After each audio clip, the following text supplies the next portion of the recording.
Good morning student. आज हम कल वाले टॉपिक को ही आगे बढ़ाते हुए हमारा टॉपिक है इक्वालिटी एंड इक्विटी, जिसके अंदर हमने कल मीनिंग को पढ़ा था, इक्वालिटी के कंसेप्ट को पढ़ा, जिसमें कंसेप्ट में हमारा डेफिनेशन भी जो है शामिल रहा है। इसी तरीके से हम आज जो पढ़ेंगे कि इंडियन कॉन्स्टिट्यूशन ने यानी कि भारतीय संविधान ने समानता को लेकर क्या क्या प्रावधान किए हैं, इंडियन कॉन्स्टिट्यूशन इक्वालिटी को लेकर क्या टर्म्स एंड कंडीशन रखता है, उसके बारे में हम डिस्कस कर रहे हैं।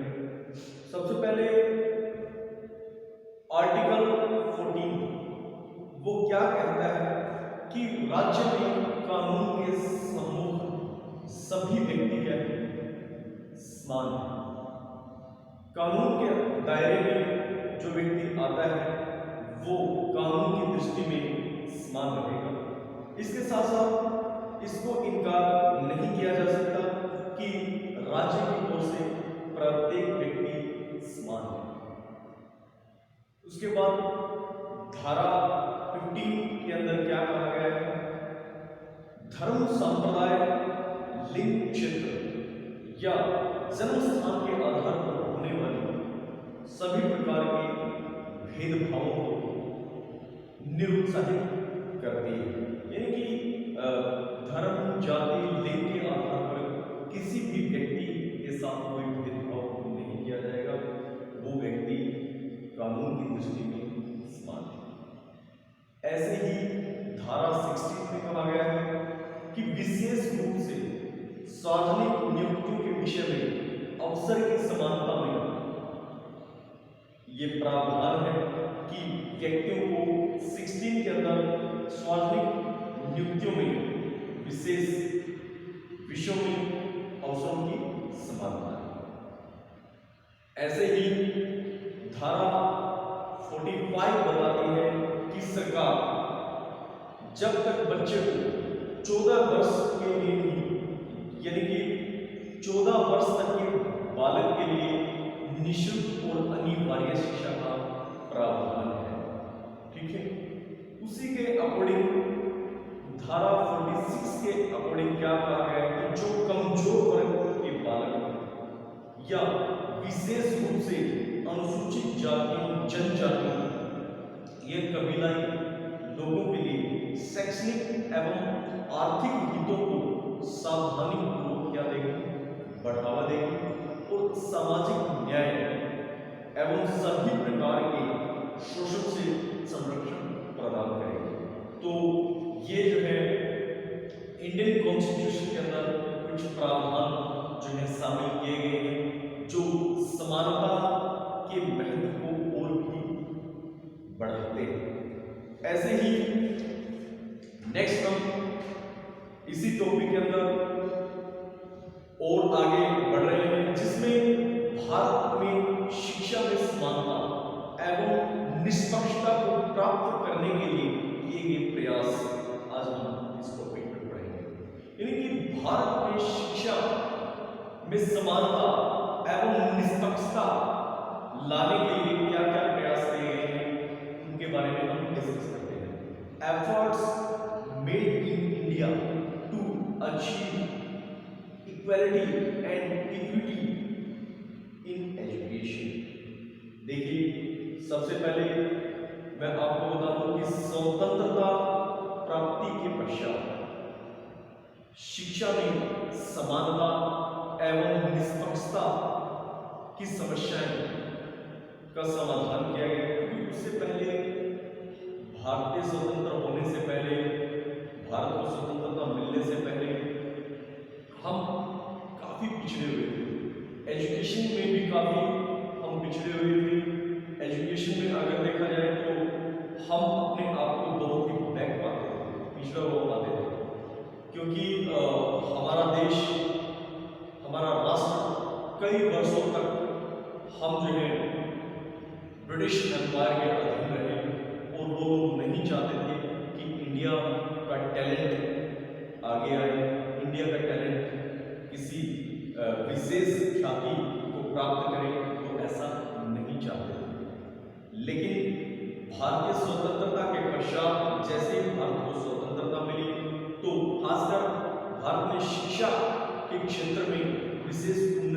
प्रगति करने का कार्य किया और कहीं न कहीं समानता और निष्पक्षता को लेके आना ये भारतीय का एक कहीं न कहीं सपना भी रहा और इसको एक विशेष कानूनी प्रक्रिया भी प्रदान की। सबसे पहले क्या किया गया, विद्यालय शिक्षा यानी कि प्राथमिक एवं माध्यमिक, school education, primary and secondary. देखिए प्राइमरी और सेकेंडरी स्कूल के लिए कहीं न कहीं विशेष रूप से प्रावधान किया गया। कुछ ऐसे नियम और नियमावली बनाए गए जिससे प्रत्येक देश का बालक यानी कि भारत का बालक एजुकेशन प्राप्त कर सके।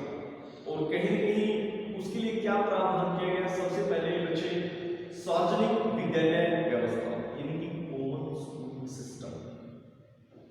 भारतीय शिक्षा आयोग 1964-66 ने भारत में शिक्षा के अंदर समानता और निष्पक्षता को ध्यान में रखते हुए कौन से स्कूलों को स्थापित किया गया, कॉमन स्कूलों की स्तुति की गई, कॉमन स्कूलों की स्थापना की गई ताकि बालकों को शिक्षा में बाधा न आए और शिक्षा प्राप्त करके वो बालक अपने राष्ट्र का और देश का गौरव बढ़ा सके। नेक्स्ट है बच्चे पड़ोसी विद्यालय यानी कि नेबरहुड स्कूल। बाद में सार्वजनिक विद्यालय व्यवस्था में संशोधन किया गया और पड़ोसी विद्यालय की अवधारणा को क्या किया गया, विकसित किया गया, जिसके अंदर पड़ोसी विद्यालय में पाठ्यक्रम की मूलभूत आवश्यकताओं में परिवर्तन किया गया, उनके अंदर कुछ बदलाव किया गया, नयापन पाठ्यक्रम के अंदर लेके आया गया ताकि बालक अपने जीवन में समस्याओं का समाधान, उनका सलूशन निकाल सके। देखिए प्रत्येक व्यक्ति के जीवन में समस्याएं आती हैं, लेकिन जो है ऐसा ही विद्यार्थी के साथ भी होता है। तो उन समस्याओं का समाधान करना या उन समस्याओं का समाधान कैसे किया जाए, ये कहीं न कहीं हमें एजुकेशन सिखाती है। और ऐसी ही एजुकेशन वो जो है सरकार हमें देना चाहती थी, जिससे जो है हम नए भारत का निर्माण कर सकें और स्किलफुल इंडिया का निर्माण कर सकें। तो ये चीजें को अगर प्रोसेस में लेके आएगा तो कहीं न कहीं पड़ोसी विद्यालय ने इसमें अपनी एक महत्वपूर्ण भूमिका निभाई। उसके बाद नेक्स्ट है नवोदय विद्यालय यानी कि नवोदय स्कूल्स, विद्यालय। देखिए बच्चों को गुणात्मक रूप से कैसे परखा जाए, यानी कि एक बच्चे के अंदर कितनी क्वालिटी है, किस तरीके का टैलेंट है। अगर उस बच्चे के अंदर टैलेंट है तो उसको और निखारा जाए ताकि वो राष्ट्र के लिए कोई विशेष कार्य कर सके, ठीक है ना। तो ऐसे में सरकार ने नवोदय विद्यालय की स्थापना की और नवोदय विद्यालय की स्थापना करने का एक और जो है कार्य रहा है, उसके पीछे एक और उद्देश्य रहा है। तो क्या उद्देश्य रहा है, ताकि ग्रामीण बच्चों को, ग्रामीण पटल पर जो बच्चे हैं, जो बालक हैं, उनके कौशल में, उनके स्किल्स में डेवलपमेंट की जाए। तो ये भी भारत में शिक्षा को समानता और निष्पक्षता को प्राप्त करने में एक महत्वपूर्ण प्रयास रहा है कि नवोदय विद्यालय की स्थापना की गई। उसके बाद पब्लिक स्कूलों में स्थानों का आरक्षण means reservation of seat in public schools. देखिए शिक्षा में निष्पक्षता लाने के लिए पब्लिक स्कूलों के स्थानों में क्या किया गया, आरक्षण की नीति को अपनाया गया ताकि कुछ सीटें रिजर्व की जाए जिसमें गरीब या फिर पिछड़ा हुआ या फिर आर्थिक रूप से कमजोर बालक जो है एजुकेशन प्राप्त कर सके और अपने आप को आगे बढ़ा सके और राष्ट्र के लिए कोई अच्छा कार्य कर सके। उसके बाद बच्चे माध्यमिक शिक्षा के लिए क्या प्रयास किया गया। माध्यमिक शिक्षा में बालकों के अंदर कुछ नए कोर्सों का प्रावधान किया गया ताकि बच्चा उन कोर्सों से ज्ञान प्राप्त करके अपने जीवन में व्यावसायिक परक एजुकेशन हासिल कर सके और वो अपने जीवन स्तर को भी ऊंचा उठा सके। तो इस तरीके का यानी कि उत्पादन की क्रियाओं में बालक को संलिप्त किया गया, शामिल किया गया, ठीक है ना। और उनको उत्पादन के साधनों, किस तरीके से उत्पादन से उनको परिचित कराना है, ये सारी चीजें जो है वो कहीं न कहीं माध्यमिक स्तर पर उभर कर सामने आई है। और उनको उत्पादन के साधनों के साथ साथ आर्थिक विकास के कार्यक्रमों में भी शामिल कराया गया ताकि बच्चा अपने आत्मनिर्भर बन सके, यानी कि सेल्फ डिपेंडेंट एक बालक बन सके। और ये प्रयास जो है किया गया, इसके माध्यम से भारत सरकार के माध्यम से जो है प्रयास किया गया स्वतंत्रता के पश्चात। और ये कहीं न कहीं 1964-66 जो एजुकेशन पॉलिसी जो है आयोग आया है उसका भी इसमें महत्वपूर्ण स्थान। उसके बाद बच्चे नेक्स्ट है उच्च शिक्षा, हायर एजुकेशन। देखिए उच्च शिक्षा को अगर देखा जाए तो उच्च शिक्षा में भी समानता और निष्पक्षता को बनाए रखा गया और कहीं न कहीं आरक्षण की नीति का इसमें भी पालन किया गया ताकि पिछड़ा हुआ, गरीब, अनुसूचित जाति, जनजातीय से संबंध रखने वाला बालक भी वो नॉलेज, ज्ञान प्राप्त करके अपने जीवन का उच्चतम शिखर पर विकास कर सके। तो ये सारी चीजें जो है भारतीय सरकार के माध्यम से, इंडियन एजुकेशन की तरफ से ये सारी चीजें, ये पॉलिसियां बनाई गई। नेक्स्ट है बच्चे, इसी के अंदर एक पॉइंट है नारी शिक्षा, विमेन एजुकेशन। देखिए नारी शिक्षा भी कहीं न कहीं भारतीय समाज की एक बहुत ही बड़ी समस्या रही है। नारी के प्रति जनता में कहीं न कहीं जागरूकता का अभाव है, क्योंकि नारियों की शिक्षा को समाज में अगर देखा जाए इतना महत्व नहीं दिया जाता था। कहा जाता था नारी के संदर्भ में कि नारी घर की चार दीवारी तक ही सीमित रहनी चाहिए, उसको पर्दे में रखना चाहिए, उसको बाहर नहीं भेजना चाहिए। ये हमारी सारी परंपराएं रही हैं, ट्रेडिशन ऐसा रहा है। लेकिन आज जैसे जैसे नारी ने अपने आप को बाहर निकाला है तो कहीं न कहीं जो है आज महिलाएं हर क्षेत्र में पुरुषों के समान कार्य कर रही हैं और वो भी राष्ट्र को आगे बढ़ाने के कार्य जो है कर रही हैं और कंधे से कंधा मिला के हर क्षेत्र में महिलाएं आज सबल हैं। तो कहने का मीनिंग ये है कि ये सब किससे संभव हुआ? ये सब जो है एजुकेशन के माध्यम से संभव हुआ। जैसे जैसे नारियों ने, महिलाओं ने, स्त्रियों ने शिक्षा लेना शुरू किया तो कहीं न कहीं उन्होंने हर क्षेत्र में अपने आप को आगे ही पाया। तो कहने का मीनिंग हमारा यह है और इसी कड़ी को आगे सरकार ने भी बढ़ाया। सरकार ने भी नारी शिक्षा के संदर्भ में बहुत से ऐसे प्रावधान बनाए, नारी शिक्षा को महत्व दिया ताकि नारी को भी उतना ही अधिकार दिया जाए जितना एक पुरुष को अधिकार है और वो शिक्षा के माध्यम से अपना यानी कि डिपेंडेंट बन सके। ठीक है ना, कहीं न कहीं सेल्फ डिपेंड जब वो होगी तो नारी कहीं न कहीं सशक्त भी होगी और हर तरीके से अपने जीवन स्तर को ऊंचा उठाने का कार्य वो करेगी। और ये कहीं न कहीं आज हम देखते भी हैं हर स्तर पर महिलाएं, हर फील्ड में महिलाएं जो है सबसे आगे हैं। वो कहीं न कहीं आज राष्ट्र को ऊंचा उठाने का भी कार्य कर रही है और हर क्षेत्र में उन्होंने अपने आप को आगे बढ़ाया है। इसी तरीके से नेक्स्ट है बच्चे अनुसूचित जातियों की शिक्षा, एजुकेशन ऑफ शेड्यूल्ड कास्ट। देखिए शेड्यूल्ड कास्ट के लिए भी ये प्रावधान है, ठीक है ना, कि 5 से 14 वर्ष के बच्चे का नाम लिखवाने के लिए नामांकन अभियान शुरू किया गया। सरकार हर तरीके की वो सुविधाएं प्रदान करती है ताकि अनुसूचित जातियों जनजातियों से कोई भी बालक जो है एजुकेशन से विमुख न रहे, एजुकेशन उनको प्राप्त हो और वो अपने जीवन स्तर को बढ़ाए और ऊंचा उठाए।